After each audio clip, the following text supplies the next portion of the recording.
Police officer ने खुद को सबसे गहरी सेल में बंद कर लिया। अगले ही पल उसने चाबी बाहर फेंक दी। जब उसके साथी आए तो उन्होंने देखा कि वह खिड़की को घूर रहा था। उन्होंने पुलिस ऑफिसर से कहा कि कोई बेवकूफी वाली हरकत न करे। इसके बावजूद पुलिस ऑफिसर ने वही कहा जो उसे नहीं कहना चाहिए था। मैं बाहर जाना चाहता हूं।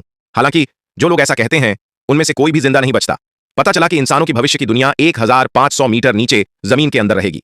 यहां एक खास नियम है, जो भी 2 शब्द बाहर बोलेगा उसे सफाई मिशन के लिए जमीन पर जाने के लिए मजबूर किया जाएगा। पहले जो लोग जमीन पर गए थे उन्हें बाहरी दुनिया ने झड़ देकर मार दिया था, लेकिन पुलिस ऑफिसर ने बिना किसी झिझक के चुप रहने वाला शब्द कहा। यह 3 साल पहले अपनी पत्नी की अजीब मौत की वजह से था। उस दिन उसकी पत्नी ने रेस्टोरेंट में चिल्लाकर कहा था कि बाहरी दुनिया असल में पक्षियों और फूलों की तस्वीर है। जो खंडहर सबने स्क्रीन पर देखे थे वे असल में ऐसी तस्वीरें थीं जिन्हें लीडर ने जानबूझकर बदला था। इसका मकसद लोगों को हमेशा के लिए यहां कैद रखना था ताकि वे बाहर जाने के बारे में न सोचें।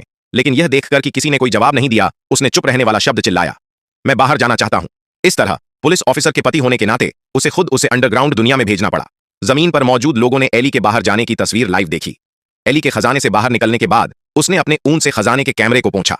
उत्साहित होकर उसने सोचा कि बाहरी दुनिया में आखिरकार जिंदा रहा जा सकता है, लेकिन वह बाहर निकलने से पहले ही जमीन पर गिर गई। वह फिर हिल नहीं पाई। लोगों के दिलों में उम्मीद एक बार फिर खत्म हो गई। हालांकि सिर्फ पुलिस ऑफिसर को पता था कि उसकी पत्नी के जाने से पहले उसने उससे कहा था कि अगर बाहरी दुनिया में जिंदा रहा जा सकता है तो वह मुड़कर कैमरा पोंछेगी। इसीलिए उसकी मौत का कोई ना कोई कारण जरूर रहा होगा।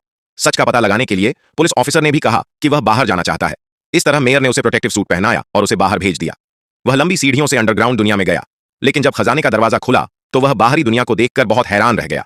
अंडरग्राउंड दुनिया सच में वैसी ही थी जैसा उसकी पत्नी ने बताया था, पक्षियों और फूलों की खुशबू वाली।